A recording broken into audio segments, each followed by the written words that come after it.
Yeah. Yeah, what am I hearing this thing about $1.9 million? Whew, I don't know. I don't know anything about it. I really don't. All right. Describe Nixon's presidency.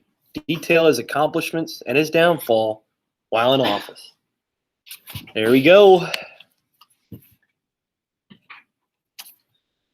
There we go.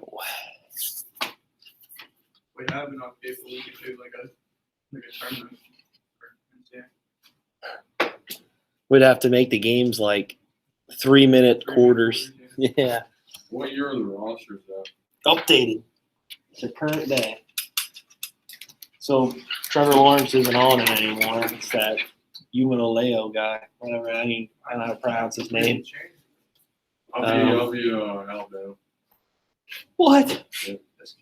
No, we usually do 3 randoms and then go for gold. This guy's not around here. He's not from around I here. can't pick Alabama. No, you can't do that. You do 3 randoms and pick whichever one you want. So you hit the random. It's like R1 or something, and then it hits the random teams. I can just pick And a you team get 3 vote. choices. You get 3 choices. You want to pick one of them, that's fine. But let's say you didn't get any good Okay. teams, We you do can the same go thing with go FIFA. for broke. No, FIFA. Play 2K on first. Okay. What, you got a Red Bull? Nice. That's one coffee to start my day. Wow. Kickstart. Bless you, Zerby. I want to try one of those new Mountain Dews. New Mountain Dew. Rise, What is it? the lion on it. Mountain Dew Rise.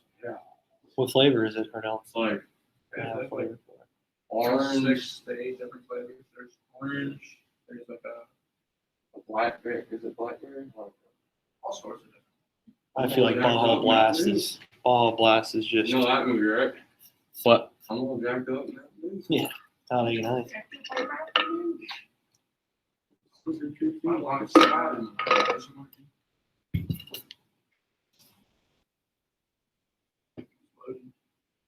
You know he died. Chip. Nah, Ricky Bobby, one of the Ricky Bobby sons, committed suicide. Really? Yeah. He was I like know. 24 years old. My, oh my. How old? Like 24. This is the one that says he's It all was, the jacked. one, it was the one with the braces. Like not the little one, not Texas Ranger, but Walker, I think. Walker, Texas Ranger. Jeez. Unbelievable. That's sad.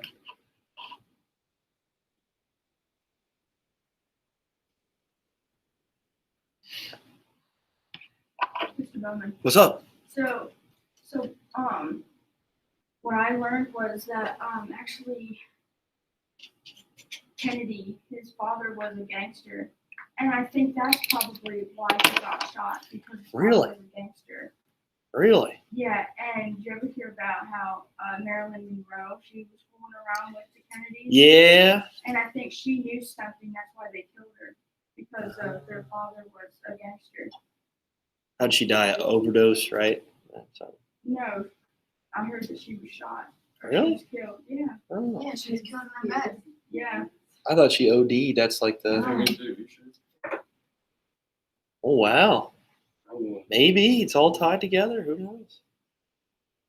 Who knows?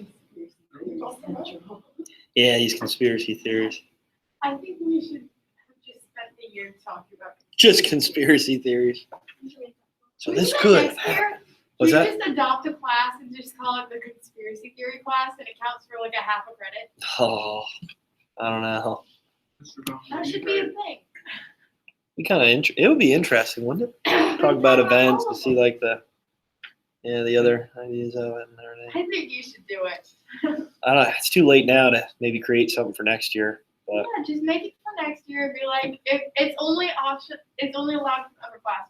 well, the course catalog's already Hey, made. Marilyn So Monroe died of overdose. She didn't die. yeah, set up. Oh, I was gonna say, please be the first. She had Yeah? personality disorder. oh my gosh! You guys and your conspiracy theories here. Alrighty, here we go. So Nixon's presidency. Who did he come in after? Who was the president before him? Who was president before Nixon? Chris? OBJ. Yeah, LBJ. Good job. Good job. And what war was going on? What war was going on? The Vietnam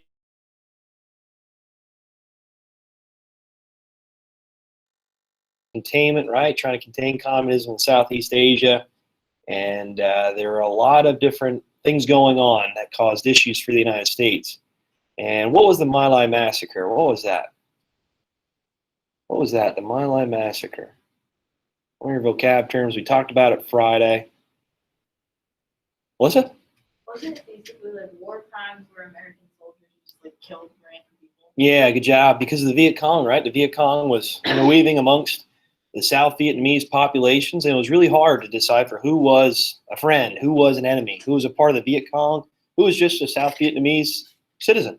So the United States opened fire on many South Vietnamese citizens, civilians, innocent people, and this massacre got out through the media, and this presented a bad picture, a horrible, dark stain on the United States, especially with this war.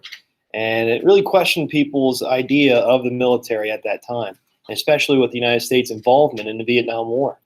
And what happened all throughout the United States because of the My Lai massacre, even before this? What was going on? What were many people in the U.S. Doing about this war? What were they feeling about this war anyway? Separated into two different personalities, personas, two different ideas in the United States. And there's names given to those people. What were they? They're bird names. Haley? The Hawks and the Doves, right? We had a lot of protests all throughout the United States because of the U.S.'s involvement in Vietnam. It's like, why are we fighting this war in Southeast Asia? Again, many people had no idea where Vietnam was even located. And it was just forming as a country in 1954. And already the United States was getting involved in that part of the world because of containment, trying to contain communism. And this was a huge issue in the U.S. And there's a lot of protests. We talked about the Kent State shooting. We talked about how many people died in these violent protests, and some were peaceful, yeah, and some other scenarios where people were burning their draft cards and explaining how this was an unjust war. And when they're burning their draft cards, obviously they're breaking the law. So there's a lot of people jailed during these times during the Vietnam War. So LBJ, he didn't run for presidency, right? He just said, you know what, because of the turmoil of the Vietnam War, he's just going to pack it in. He's not going to run for re-election. And who got assassinated, who was going to be the Democratic candidate? He was campaigning. He was actually related to another president that got assassinated. Well, a president that got assassinated. This man was running for president. Who was he? He was killed by Sirhan, 1968. Haley? Yeah, Bobby Kennedy, right? Good. He was campaigning for it, yeah. He was probably going to win, too, yeah. But he was assassinated by Sirhan. And this created a lot of tensions, right? We already talked about JFK getting assassinated.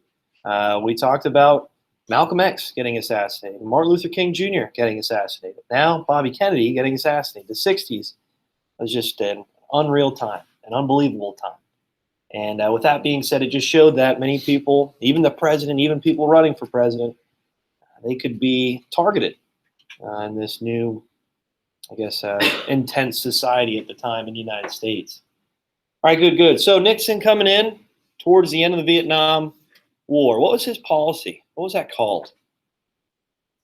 He was trying to pull troops out of Vietnam. What was that called? It was one of your vocab terms. Melissa?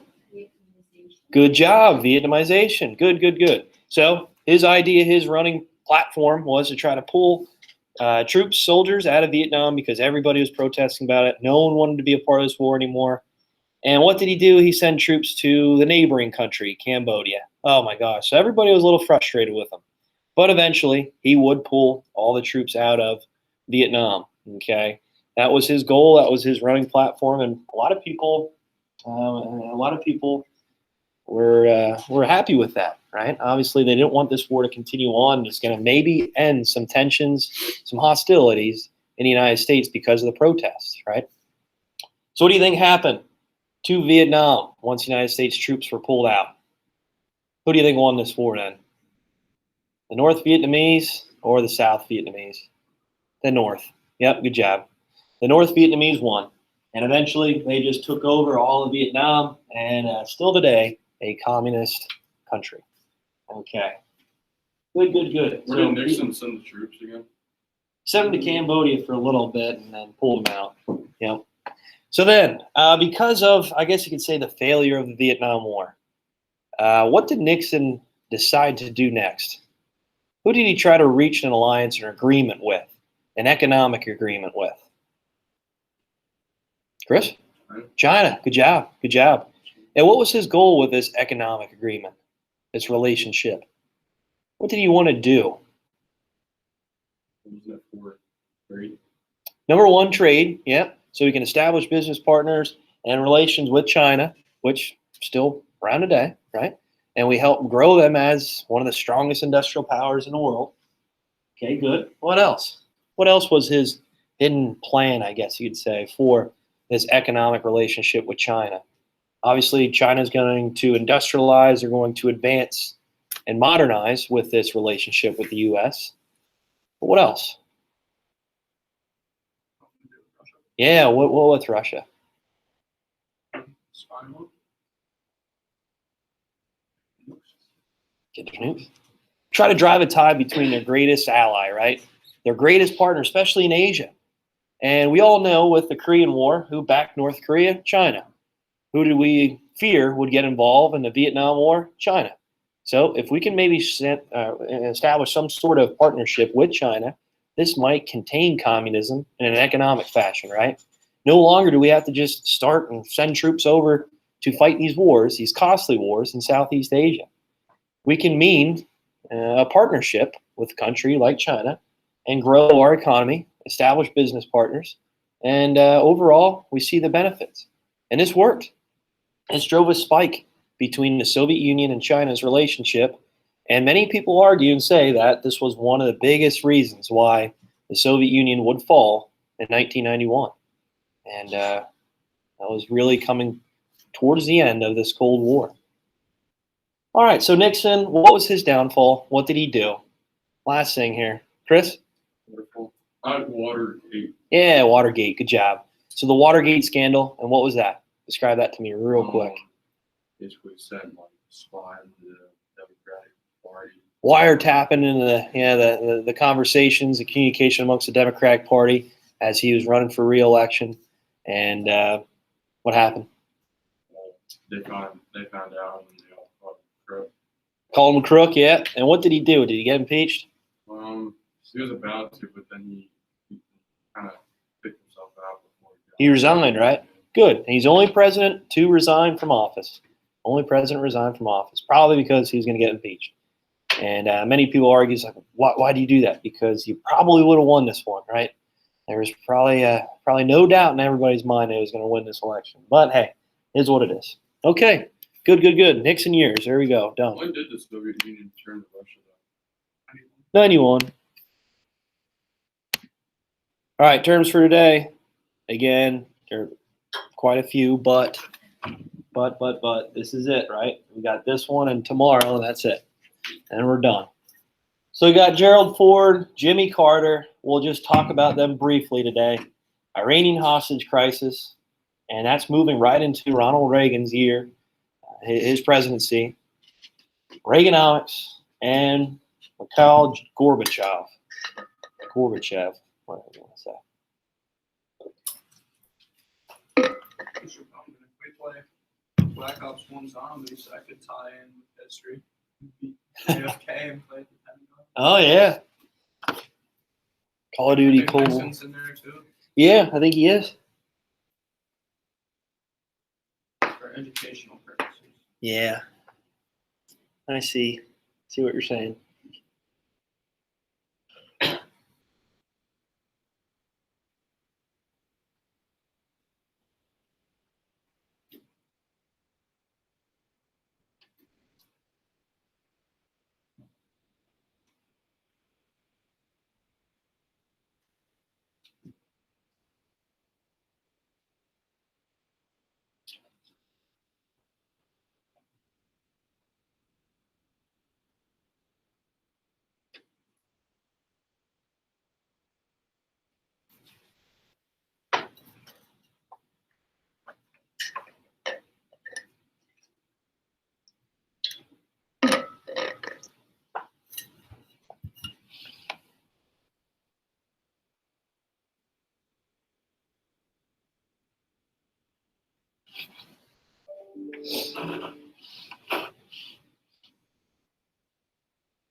All right, Gerald Ford, what do we have here? Chris, go ahead.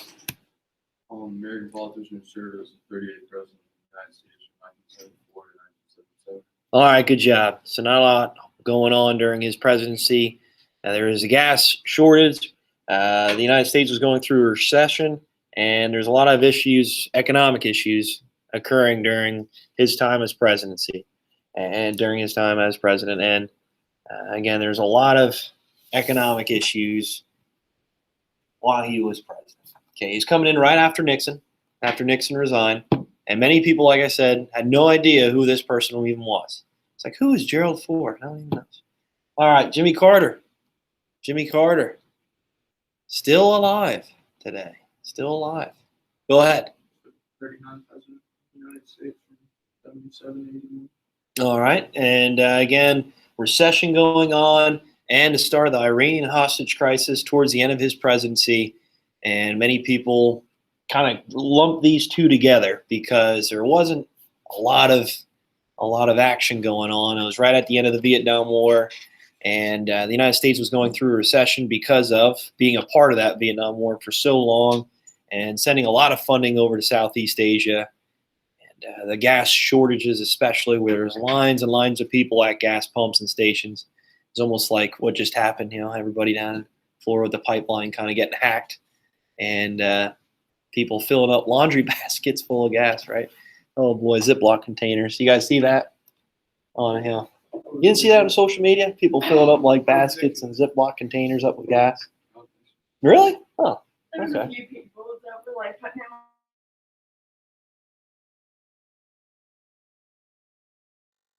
Tie it up. I saw Tie this it up. meme of a woman, I don't know, a laundry basket. Yeah, that's what I saw too. Said her vote counts just as much as yours. All right, Iranian hostage crisis. We have here, Haley Ryder, you have this one? Was a diplomatic standoff between the United States and Iran. All right, okay. So in Iran, because of the toppling of power, the changing of power, Their leader actually fled to the United States to seek refuge. He had cancer. He wanted to try to heal himself with the best medical attention, obviously in the United States. But many people think that he just kind of bailed out because he was unpopular with many of the people in Iran. And this pushed for a new leader to take hold, which we'll talk about today. And he was an Islamic leader. This is kind of changing the dynamics of politics in Iran. And there's a bunch of college level students, young adults, that stormed the U.S. Embassy and held 66 U.S. citizens as captive for over 444 days. Unbelievable towards the end of Jimmy Carter's presidency. And many people argue and say that, oh, Jimmy Carter didn't do enough. He didn't try to help these people out. Well, he did. It just didn't work. It failed, which we'll talk about. Ronald Reagan. Andrew, what do you have, buddy? Ronald Wilson Reagan was an American politician who served as the 40th president of the United States from 1981 to 1989 and became highly influential voice of American conservatism. Okay, good job, good job. So he's going to be one of the main reasons why the Soviet Union falls. Okay, he's going to try to push for a lot of military spending, and he cut taxes for a lot of Americans, and this put a lot more change and money into people's pockets, which he was very favorable.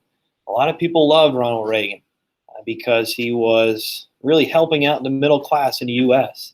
And again, there's a lot of shortages, a lot of issues in the economy, so he thought the best way to try to improve the economy was cutting taxes for every American so they had more money to spend, and overall, it worked out for a short period of time. There was a lot of prosperity. Okay, good, good, good. So we'll talk more about him today. Reaganomics. Reaganomics. Autumn, you have this one? You don't have this one? Okay. Cody, you have this one? It refers to the neoliberal economic policies promoted by Ronald Reagan. Okay, yeah, and like I just said, he was cutting taxes to many of the American middle class workers, right? Where they're cutting that income tax so that they'd have more money in their paychecks. Okay, President Trump really did the same thing not too long ago. Gorbachev. Ethan, you have this one?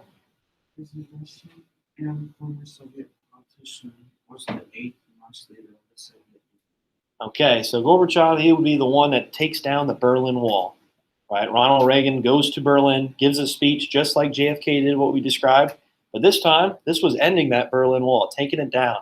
Finally, after, heck, almost 20, 30 years, they're finally bringing down that wall and uniting all of Berlin. And this will be one of the symbolic gestures of the fall of the Soviet Union.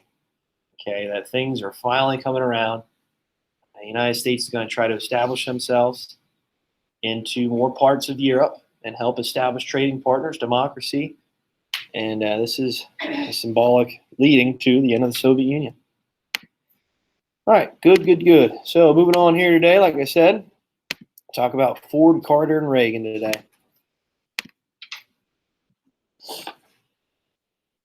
All right, so Nixon downfall, Watergate. Okay, that's where we left off.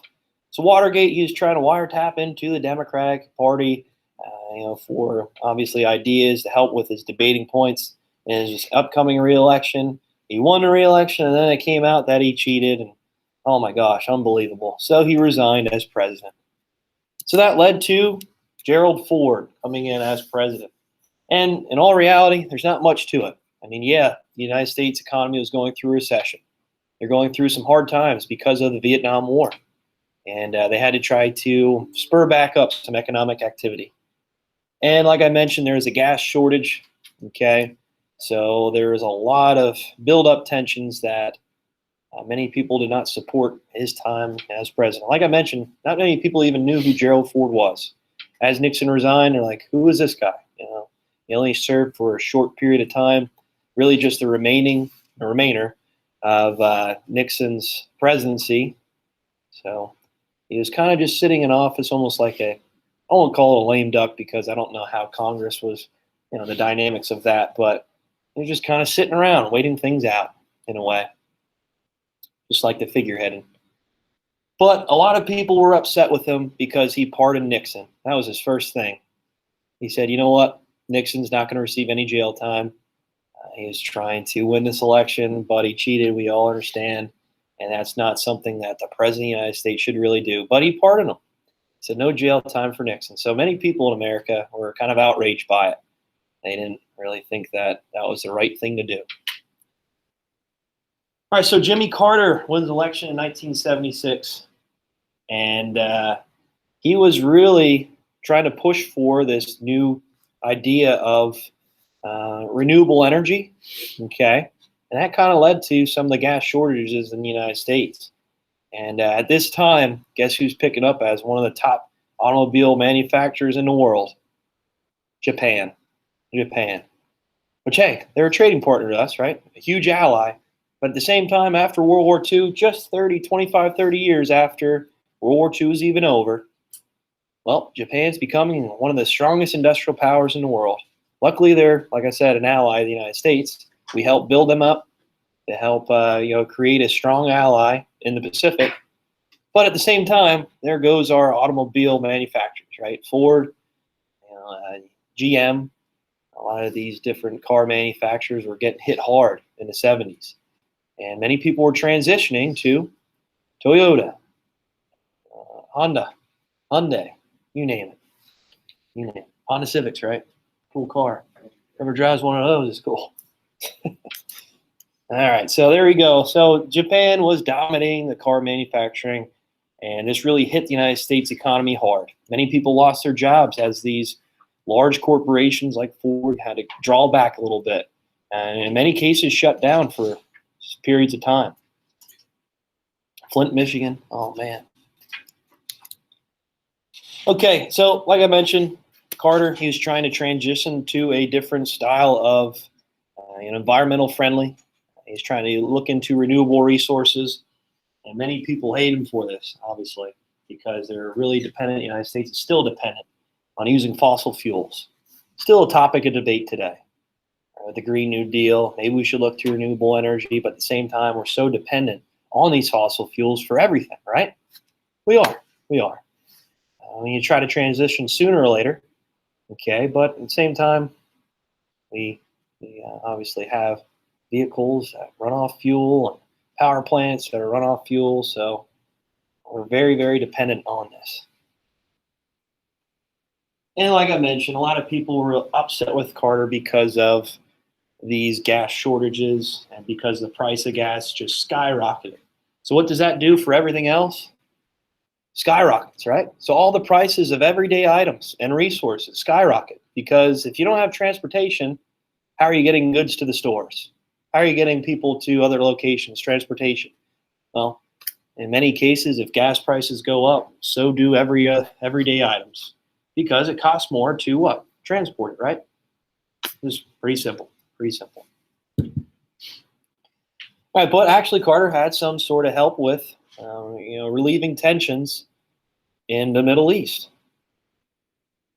And today there's obviously some issues going on with Israel and Hamas, and how that's creating a lot of tensions with missile strikes, and they're trying to come to a ceasefire. Don't know when that's going to really happen. There's still some obviously tensions today in the Middle East. But Carter was trying to build on some relations there, which led to more with Iran, which we'll talk about today. You guys good with that? Yeah. So towards the end of Carter's presidency, there was the Iran hostage crisis. So the Iran hostage crisis, 66 U.S. citizens at the embassy in Iran, and guess where? Guess what city? There was a famous meeting between the big three during World War II. Or was it? Nope, not the Potsdam. Not the Yalta. Tehran, there you go. Tehran. Oh, why are they upset? Well, the United States had a strong influence in Iran. What was one of the talking points that Iran wanted during this conference with the big three? What do you think? To govern themselves without any outside influence. Well, what happened? The United States had a strong influence in Tehran, in Iran. Oh boy, oh boy. A lot of it because of fuel, because of resources. Okay. And with that being said, the Ayatollah takes over in Iran. And the Shah, he was the leader at one time, the Shah, and Ayatollah was a religious leader, and he wanted to try to push the Shah out. Why? Because the Shah was happy and open to U.S. influence. And Ayatollah was like, you know what, this isn't right. We need to try to have our own country here. We can't have any outside influence. So, in a way, and the Shah was fearful of his life because of there was constant attacks over him and his family in Iran because he was more open to trade with the United States, having the United States in influence in Iran. The Ayatollah didn't want that. So there's a lot of followers, a lot of people that supported the Ayatollah. And he, like I said, he was an Islamic leader. And the Shah tried to seek refuge. He tried to flee Iran. And his excuse was he had cancer. He wanted to try to seek the best medical help in the United States. So as he left, as he fled, what do you think happened in Iran? The Ayatollah took over, right? The Ayatollah took over. So the Shah was in the United States, and this created a huge tension, a large tension between Iran and the United States because here their leader that doesn't support their people, that's more looking for interest in the United States, is fleeing Iran and trying to run away from where he's holding power. That's not right. You can't do that. So the Iranian people fled the embassy there and captured 66 Americans and held them for 444 days. That's a long time, right? A long, long time. And this really just ended every idea of support and any type of support for President Carter. Many people were like, I can't believe he's not doing anything. Why isn't he trying to rescue these hostages? Well, it's pretty tough. It's difficult without waging a war, right? And at the moment, we're just getting out of Vietnam. So if we start another war in Iran, in the Middle East, that cause a lot of problems internally. You want to try to avoid that. They actually tried to set up a safety mission for these hostages. It's called Operation Eagle, and it failed. One, because of weather, and because of some of the military machinery that they wanted just kind of broke down. It didn't work out the way they hoped and intended to be. So Carter failed. Many people in the U.S. lost support for him. And he was running against Ronald Reagan, someone we'll talk about today, very strong-minded, and he wanted to try to push for military surplus spending in the United States. So here's a picture of Carter and the Iranian hostages. Like I mentioned, 444 days. Unbelievable. You guys ever hear of the Iron Sheik? Wrestler, the camel clutch? No? Okay. Well, they just kind of build that on wrestling now. It was pretty cool. Pretty cool idea anyway. All right, so Ronald Reagan, he wins the election. And guess what? At his inauguration, what do you think happened to the Iranian hostages? Set free. They brought home. Why? Because Iran was so afraid of Reagan. Reagan would go over and literally crush them with every ounce of the military. He was talking about that in his campaign and how he needs to be stronger. Carter needs to be stronger. Okay, the president isn't doing enough to try to save these Americans in Iran. So as Reagan's literally inaugurated, the Iranian hostages, they were sent home. And many people already at the start of his presidency, it's like, wow, this guy gets things done, right? This guy is not afraid of utilizing the military when things are a little bit hairy. Okay, but he was a former actor, which is interesting, and governor of California. And he's very charismatic. He's a great speaker. He was a great motivator. There's many speeches out there of his that people still use today to try to spur up some motivation and some nationalism for the United States. All right, so Reagan, real quick, Reaganomics, he's just cutting taxes of income tax, right? So making sure that people have more money in their paychecks. And let's face it, if you're getting more money, you're going to be happier? Most likely, yeah. And what's that going to do to the market? What's that going to do to people going out and spending their money in shops and going to restaurants and going out to eat all the time? The economy is going to boom, right? That's going to create more spending. That's going to create more purchasing and businesses to expand. And that's just going to boom the economy. And it worked for a long period of time. Reagan was almost killed, though. Oh, boy. So towards the end of his presidency, there's a man named John Hinckley. He was trying to assassinate him, take him out. But he survived. He got hit, I think, right in the chest. and he survived this assassination attempt. And one of the biggest things was in the hospital, he kind of hung out the window and gave a thumbs up, and everybody loved it. Everybody loved it. Just showed how strong-willed he was and how the United States people supported him. Do you have a vest on? What's that? Do you have a vest on? Nope. Took it like it was actually on. I think it was captured on film and everything like that. It was weird. John Hinckley had a weird relationship in jail with Manson. Charles Manson. And he had a weird relationship with Ted Bundy. Like, he would just send letters back and forth. If you guys know who those guys are, weird stuff. Huh? Oh, Charles Manson? Marilyn Manson? Marilyn Manson, the singer. Yeah. That's who I was thinking of. I'm like, no, not Marilyn Manson. Oh my God. All right, last thing, guys. Last thing. I just want to show you a picture after this slide here. Reagan, he was trying to be hard on the Soviet Union. The biggest thing was military spending, sending so much funding, so much money to the military to try to defeat the Soviet Union. And one of the biggest things he did was, well, we'll have private business, private industry develop these new forms of weaponry, okay, and develop these almost like outsourcing it. So the government is not spending all this money on space adventure, spending all this money on military, and military ideas, and kind of forcing the private sector to help out a little bit. And it worked great. What does that do? It gives more people jobs. It booms the economy. And at the same time, the United States isn't funding the whole bill for all this military spending and outsourcing, things like that. So with that being said, this pushed the Soviet Union to try to keep up with the U.S. And you think they could? Heck no. No way. And this brings it almost to a close, where the Soviet Union is finally going to be defeated and the Cold War is going to end. It's not under Reagan, it's under George H.W. Bush, but a lot of it because of what Reagan's doings were and his push for military spending. And his famous quote, Mr. Gorbachev, tear down this wall. So Reagan goes to Berlin, just like JFK did, right? He goes to the Berlin Wall and he orders the Soviet Union leader to take it down. And guess what? They do. And it looks like the United States won this Cold War. And they did. Soviet Union falls. Charles Manson. He was a, I guess he's